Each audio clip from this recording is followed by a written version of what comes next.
नमस्कार, न्यूज 31 उत्तराखंड में आप सभी का स्वागत है। मैं हूं आपके साथ प्रियंका भौरियाल। बुलेटिन की शुरुआत करेंगे कुमाऊं की बड़ी खबरों के साथ।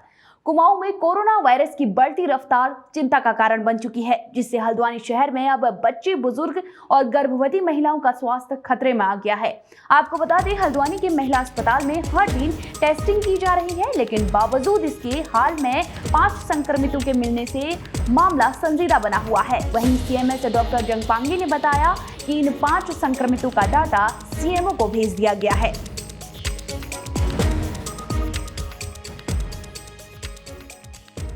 आपको हमने दिखाया कि किस तरीके से यहाँ सोशल डिस्टेंसिंग की धज्जियां उड़ाई जा रही हैं।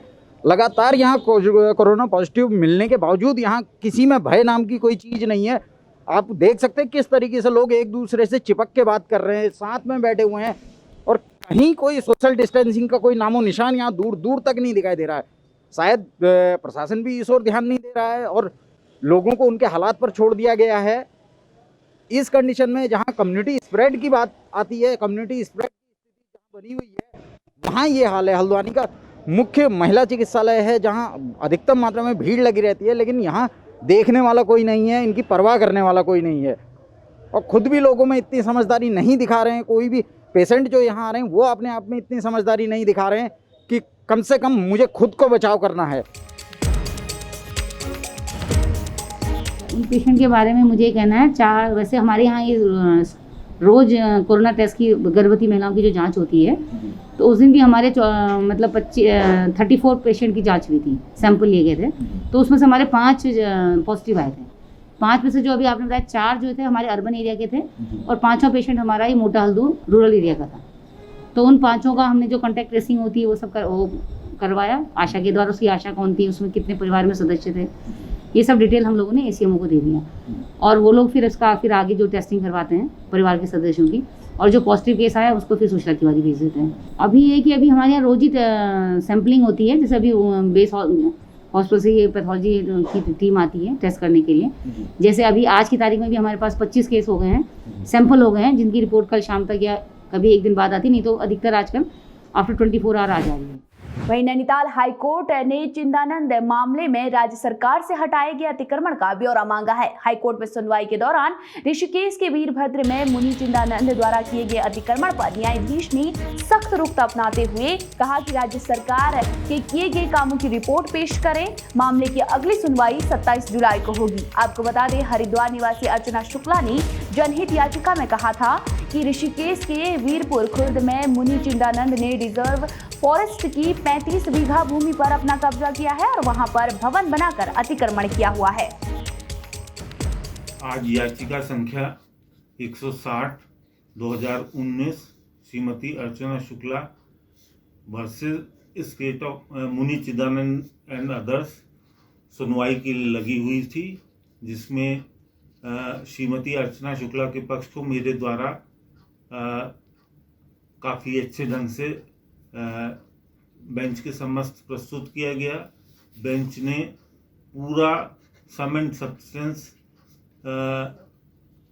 मेरे द्वारा सुना मामले का, और जब मैंने उनको बताया कि ये एक्शन टेकन रिपोर्ट तक इसमें आ चुकी है, सारी प्लीडिंग्स एक्सचेंज हो चुकी हैं, उसके बाद भी सिर्फ दिखाने को कब्जा इन्होंने लिया है, वास्तविक कब्जा इन्होंने नहीं लिया है। तो माननीय खंडपीठ ने सरकारी वकील को निर्देश दिया है कि सोमवार तक लेटर एंड स्पिरिट में एक्शन टेकन रिपोर्ट को उसी भावना से लागू करें जिस भावना से वो दी गई है। और मेरा इस पर ये कहना था कि न तो ये कब्जा ढंग से फॉरेस्ट ने लिया है और न इन्होंने एनक्रोच्ड लैंड पे जो इलीगल कंस्ट्रक्शन हुआ है उसको भी नहीं डिमोलिश किया है। तो अब ये सरकार को देखना है कि सोमवार तक वो कोर्ट को क्या बताएगी। इस याचिका में अगली तिथि आगामी सोमवार लगी हुई है। वहीं कोरोना वायरस के चलते लॉकडाउन होने से बेरोजगार पड़े प्रवासियों के लिए मुख्यमंत्री स्वरोजगार योजना ने संजीवनी बूटी का काम किया है। इस योजना में उधम सिंह नगर जनपद में एक पोर्टल से 150 लोगों ने ऑनलाइन आवेदन किए थे, जिनमें से ऑनलाइन साक्षात्कार के बाद 142 लोगों में चयनित हो गए हैं। इन्हें बैंक द्वारा लोन देने के आदेश जारी किए गए हैं।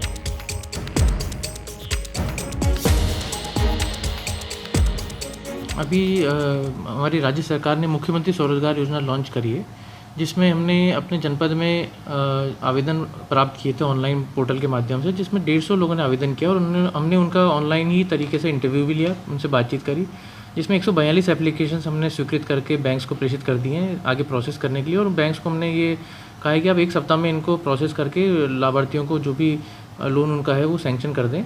और इसके अतिरिक्त हमें जो अभी टारगेट 100 का मिला था वो पूरा हम कर लेंगे, हमें पूरी उम्मीद है इन एप्लीकेशंस के माध्यम से। और भी हमने आगे एप्लीकेशन इनवाइट करने के लिए लोगों को कह रखा है कि आप अगर इच्छुक हैं तो भेजते रहिए, जैसे ही हमें और टारगेट मिलेगा हम उसको आगे प्रोसेस करेंगे। वहीं पिथौरागढ़ में कालापानी, लिपुलेख और लिपियाधुरा को नेपाल द्वारा अपने नक्शे में शामिल करे जाने के बाद भले ही भारत और नेपाल के राजनीतिक संबंधों में खटास आई हो, लेकिन दोनों देशों के बीच रोटी बेटी के रिश्ते आज भी मधुर बने हुए हैं। इस बात की गवाह बनी नेपाल के धारचूला में हुई एक शादी, जो भारत के दूल्हे और नेपाल की दुल्हन के बीच हुई। इसके लिए धारचूला के अंतर्राष्ट्रीय पुल को कुछ देर के लिए खोला गया। पुल खुलने के बाद दूल्हा अकेले ही नेपाल गया और शादी कर दुल्हन को भारत ले आया। शादी के बाद भारत लौटने पर इस दंपति ने दोनों देशों के प्रशासन का आभार जताया। मेरा नाम कमलेश है, पिथौरागढ़ से आया हूँ। भारत सरकार और नेपाल सरकार की सहायता से अभी हमारी शादी जो हो चुकी है, उसके लिए भारत सरकार और नेपाल प्रशासन दोनों का धन्यवाद देना चाहते हैं। हल्द्वानी में नेता प्रतिपक्ष इंदिरा हृदयेश ने हरेला पर्व के चलते एमबी इंटर कॉलेज परिसर में पौधारोपण किया। इस मौके पर उन्होंने पर्यावरण संरक्षण को लेकर लोगों को जागरूक रहने को कहा। वहीं पौधारोपण के दौरान नेता प्रतिपक्ष ने कांग्रेस नेता हरीश रावत के पहाड़ी उत्पाद को बढ़ावा देने की कोशिशों को भी उन्होंने तारीफ की। वहीं हरेले पर्व के चलते शिक्षा मंत्री अरविंद पांडे ने भी बालिका इंटर कॉलेज हल्द्वानी में वृक्षारोपण किया। इस दौरान उन्होंने सभी को हरेले पर्व की शुभकामनाएं दी।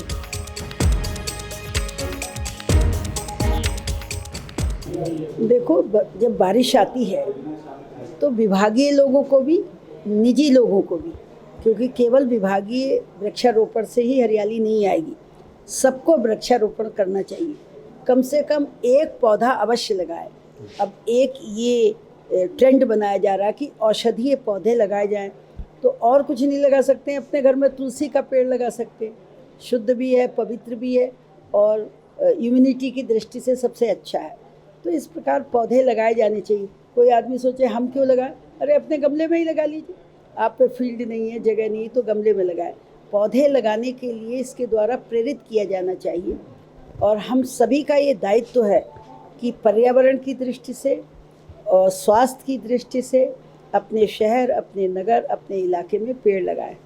अब बहुत सारी बातें हैं, हम लोग भी पब्लिक लाइफ में हैं, हम सोचते हो हमारे साथ कहीं अन्याय हुआ। अब उस अन्याय को अगर चरम तक पहुंचा दोगे तो फिर और ज़्यादा बुरा होता है। ये सही बात है, इसमें भारतीय जनता पार्टी पूरी तरह लगी हुई है। मुझे तो ये कहने में इसलिए भी कष्ट नहीं है, हमारे यहाँ से जो लोग गए 7 करोड़ तो मिनिमम मिला हर एक को, किसी को 10 करोड़ भी मिला। 18 करोड़ का ऑफर भी था मंत्री प्रसाद नैथारी को, दुर्गा पाल जी को भी था 10-12 करोड़ का ऑफर। तो हर एक को पैसा था। मैंने तो रखा हुआ पैसा 81 लौटाया। 7 करोड़ तो हर एक को मिला। जितने गए उसमें मिनिमम 7 करोड़ के तो भागीदार सब हैं, गुनाहगार भी सब हैं, लेकिन 10 से लेके 18 करोड़ भी दिया गया। तो भारतीय जनता पार्टी अपने पैसे का सदुपयोग सरकारें तोड़ने में करती है। अगर अनुशासनहीनता होगी, कितना बड़ा भी हो, देश का प्रधानमंत्री भी रहा हो, एक्शन लेना चाहिए। कांग्रेस की ये कमी रही, वो एक्शन नहीं लेते हैं, लेते हैं तो देर से लेते हैं। पहली बार उन्होंने एक्शन जरा जल्दी ले लिया है। अब आगे जो होगा, अब भी भाजपा और मिलकर वो कर रहे हैं, लेकिन संख्या बल कहाँ से लाएंगे? सरकार बनाने के लिए 101 व्यक्ति चाहिए, तो वो जुटा पाना उनके लिए मुश्किल होगा। व्यक्ति को कोई ना कोई वृक्षारोपण, पौधारोपण अवश्य करना चाहिए। इसी निमित्त आज आप सब लोगों के बीच में मैं प्रदेश में अपने बच्चों के मध्य में गया, उनसे अपील करके आया कि जब भी आपका जन्मदिन हो या जिस दिन आप किसी अच्छे अंक से किसी कक्षा को पास करें, उसको हमेशा के लिए यादगार बनाने के लिए उस दिन कोई ना कोई पौधा अवश्य लगाएं। आम जनता की जिसकी सरकार होती है, आम जनता की उम्मीदें ज़्यादा होती है, तो इसी के कड़ी में कई बार जाने अनजाने में कोई घटना घट जाती है, लेकिन ये तय बात है कि हमारी सरकार बिल्कुल सही दिशा में और ईमानदारी से काम कर रही है। हमारे मुख्यमंत्री जी इस प्रदेश को ईमानदारी से भ्रष्टाचार के खिलाफ 0% टॉलरेंस पे काम कर रहे हैं और ये इस प्रदेश को नई दिशा देना चाहते हैं। इसमें कुछ लोग हो सकता है कि अनर्गल बयानबाजी की वजह से कहीं न कहीं सरकार को कटघरे में करने की कोशिश करते होंगे कुछ लोग, लेकिन ऐसा नहीं है। हमारी सरकार अच्छा काम कर रही है, सभी विधायक साथ हैं। क्यों बैठना पड़ रहा है विधायक? त्यौहार के तहत वृक्षारोपण के कार्यक्रम में मैं पहाड़ में गया था और धरने पर कौन बैठा है इसकी मुझे मैं आपके माध्यम से कहना चाहता हूँ कि हम लोग संघ के स्वयंसेवक हैं और आम जनता ने बड़ी उम्मीदों से हम लोगों को इस दायित्व पर बैठा हुआ है।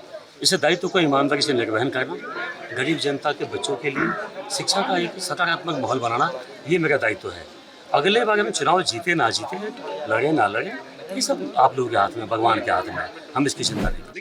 खबर उधम सिंह नगर से है, जहां गदरपुर में कांस्टेबल की हत्या करने वाला इनामी बदमाश गिरफ्तार कर लिया गया है। एसएसपी दिलीप कुंवर सिंह ने मीडिया को बताया कि लंबे समय से फरार बदमाश मोहित चावला को गदरपुर पुलिस ने गिरफ्तार कर लिया है।